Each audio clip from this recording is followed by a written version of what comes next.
Nel cercare materiale per questa canzone, mi sono imbattuto in molte teorie dei fan.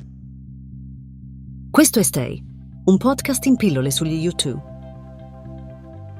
Alcuni sostengono che la canzone faccia riferimento al consumo occasionale di droghe sintetiche, in particolare quando si parla di lovey-dovey stuff.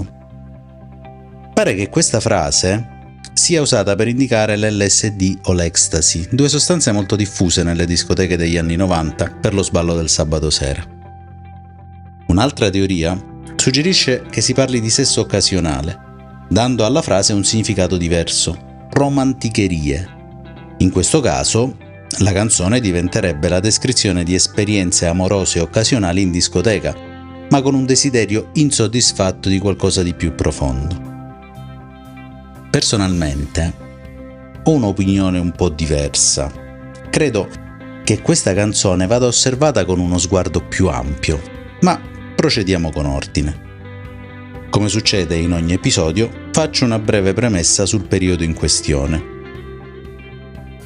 Negli anni 90 i servizi di streaming come li conosciamo oggi non esistevano ancora, tuttavia la diffusione illegale di musica su internet stava iniziando a prendere piede. A fine ottobre 96, uno spezzone di questa canzone, che sarebbe stato poi il singolo di lancio del nuovo album, venne diffuso illegalmente su internet. Ovviamente, ai fan dei 4 di Dublino, questo tipo di musica sembrò strano per la loro band preferita, quindi si pensò a uno scherzo oppure a una notizia non verificata. A metà dicembre, invece, uscì il singolo ufficiale, ed effettivamente la canzone era quella. La nuova musica, quindi, non piacque ai fan, che si sentirono traditi. A un primo ascolto sembrava che, non sapendo cosa fare dopo Zooropa, avessero deciso di buttarsi su uno stile estremamente commerciale per attirare un nuovo pubblico.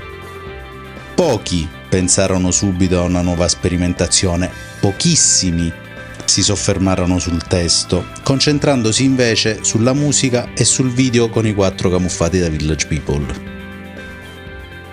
Negli ultimi album avevano messo a dura prova i propri fan, prima con la svolta di Action Baby e poi con quella di Zooropa. Ma in quei 2 album c'erano pezzi che riconducevano alla matrice originaria della loro musica.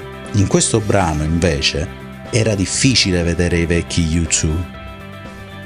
Ok, premessa finita, torniamo alla domanda iniziale.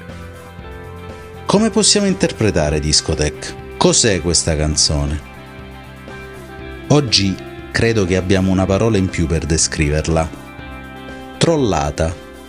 Una grande presa in giro. La band stava giocando con le aspettative dei fan.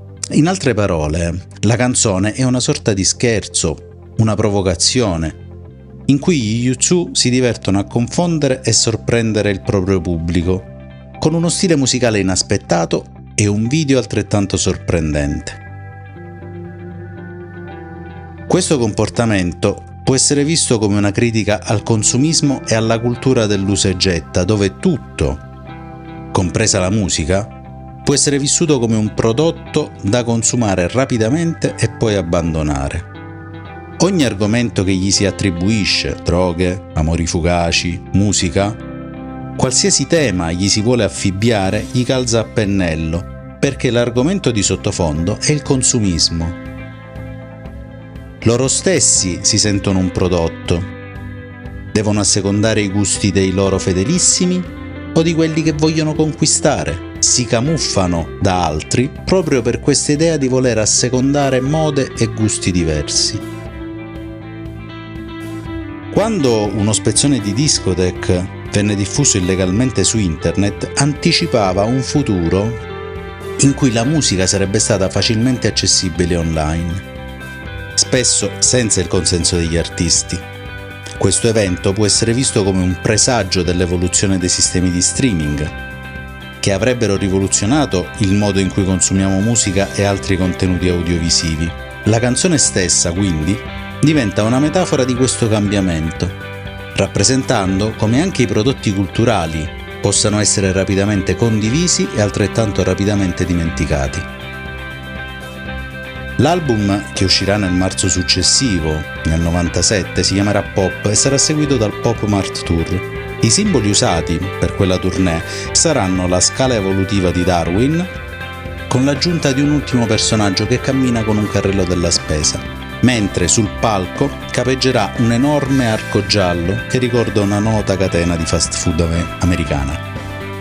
Possiamo concludere quindi che Discotheque è la descrizione da parte della band di quello che significa il consumismo, un accumulo di esperienze e prodotti che perdono significato lasciando solo una sensazione di vuoto.